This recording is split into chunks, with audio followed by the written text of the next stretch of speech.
Hey guys, Gojo Plus back to our More Tier Days once again. Video number 3. This time it's Alabama and Florida State. This game ended a little bit later. It ended like 20 minutes ago, but you knew I was going to get a video eventually because this game was something. Now, if you told me that for like 4 years in a row, Alabama would be upset by a team lower ranked back in 2021 where Georgia lost to them and just barely beat them in the Natty, I wouldn't believe you. But in 2022 they lost to Tennessee. In 2023 they lost to who was it in 2023? I think it was a few teams, right?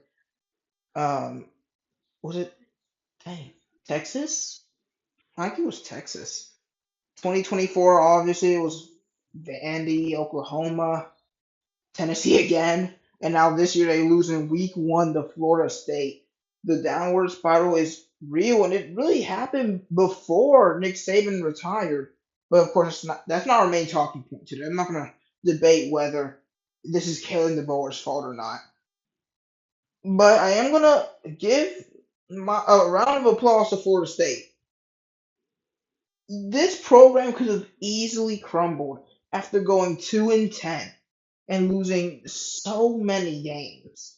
After all their fans did was complain that they didn't make the playoffs for 2 years straight, and then this team collapsed to 2-10. Mike Norvell and the Florida State Seminoles could have been ruined, but instead they come out here in front of the fans that were already hostile towards the program, and they beat the most prestigious team in the nation. They beat the number 8 ranked Alabama by 14. This was domination.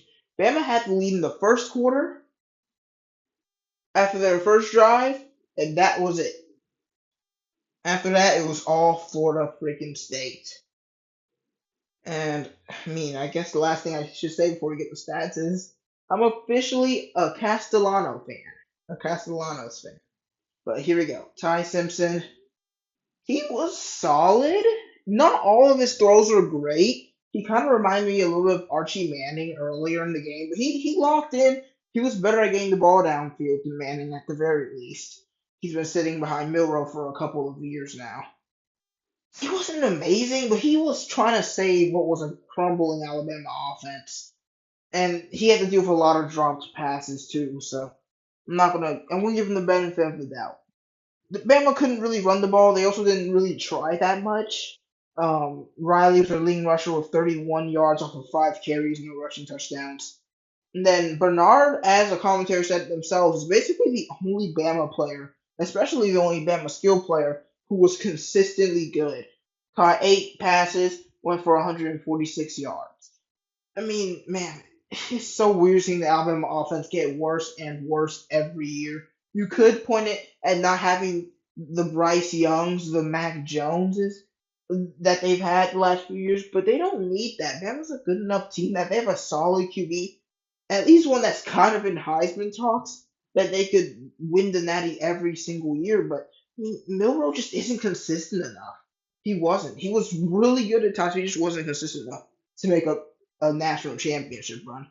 And I'm not sure about Ty Simpson yet. So far, it mostly looks like the stuff around him is struggling. We're going to see more games before I really judge Ty Simpson. But we're going to move on to Florida State. My boy Tommy Castellanos was too fun to watch. He just didn't want to lose. He smack talked Alabama saying that there ain't no way they're going to stop him without Nick Saban, and he backed it up. He only threw 14 passes, but 152 yards passing off of 9 completions is crazy. And then also going out and rushing 16 times, being your team's leading rusher with 78 rushing yards. That's around 130 total yards and a touchdown. And then the leading receiver had 2 receptions for 66 yards. It was actually the running back Lucas. Once again, another game in this week 1 with not many sacks. 0 for Bama, 1 for Florida State, maybe a little bit more. I'm checking. No, they had 3 sacks. They just only showed, I guess 3 different players had 1 sack, but still The losing teams are starting to notice the trend. The losing teams don't get to the quarterback. But man, this was just a tough game for Bama. They couldn't run the ball too well. They had one running back over 3 yards per carry. And Ryan Williams was barely existed. I mean, 5 for 30, not much. He dropped a pass. I think I dropped two passes. He got hit really hard late in the game. And then Florida State muffed a punt, and I was like, uh-oh, it might be Bama's time, but no. Bama struggled to convert on third and fourth downs. That Florida State defense was nasty. I wouldn't compare it to Ohio State against Texas nasty, but man, it was just the fans and the players really wanted this, felt like more than Bama did. And that seems to be a problem with killing the ball. Whenever the other team is more motivated to win than them, it seems like Bama struggles to fight as hard as the other team is fighting. But we're going to move on to Florida State full box score. They ran the ball really well. Even if you take Castellanos out of the picture, they still ran for around 160 yards. And if you took them out of the picture, they still be averaging well over 4 yards a carry and then 4 rushing touchdowns. Florida State bullied Alabama. And saying that in 2025 feels wild, but that's what happened.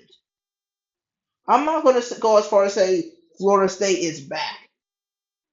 Because for all we know, this could be a Bama fall off year. I wouldn't bet my money on it. But I want to see more Florida State. I definitely want to see more Alabama. But man, this is definitely a season defining game for both teams. Because now Bama's got to go into this hard SEC schedule, playing teams like Tennessee and Georgia and Auburn. They got to go through all that after already losing a non-con game on the road. And Florida State now gets to head into the relatively weak ACC with a huge morale boost. We'll have to see how this results in future games. But yeah, very fun game despite it being 2 scores. Congratulations to Florida State. I'm now officially a Castellanos fan. But that's it for now. Time to watch LSU versus Clemson. Make sure to comment down below who you guys think is going to win that game. See you guys next time.